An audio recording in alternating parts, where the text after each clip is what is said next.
आज माझी दिवसाची सुरुवात झाली घर स्वच्छ करण्यापासून. कारण का तर मी रात्री माझं फरची पुसायचं राहून गेलं होतं. कारण मी घरातून जातानासुद्धा फरची पुसून जाते आणि आल्यानंतरसुद्धा फरची पुसते. कारण माझ्या घरामध्ये तो टामा आहे, ते छोटं पिल्लू आहे ना, तर घर खूप घाण करतात. ही मी दिवसभर घरी नसते ना, मग ते दिवसभर इकडे तिकडे फिर, इकडे जा तिकडे जा, दोघं पण इतके फिरतात आणि दिवसभर घरामध्ये दोघे असतात.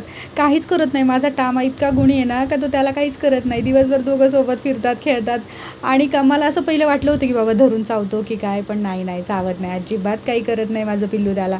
आणि मग ते झाल्याच्यानंतर मला दादूला भाजी चपातीचा नाश्ता द्यायचा होता, मग तो दिला. त्यानंतर परत मग घरं झाडून घेतले. आणि हे बघा असं आहे, मी जर आज इथे आवरेल ना, तिथे माझ्याजवळ येऊन बसतं आहे छोटं पिल्लू. मी जसं त्याला नेलं आहे का घरी, तसं ते माझ्या मागेच फिरत असतं आणि हा त्याच्या मागे. तरी पण ते थोडंसं घाबरतं बरं का त्याला, पण घाबरतं पण खेळतं पण त्याच्यासोबत. आणि मग त्यानंतर माझे कपडे वगैरे सगळं धुवून घेतलं आणि माझी टामा मस्त बाहेर गॅलरीमध्ये बसली होती बाहेर बघत. त्यानंतर आवरलं आणि पार्लरला आले, कारण आज आहे ना खूप कामं होती, पार्लरला सुद्धा खूप कामं राहिलेली होती.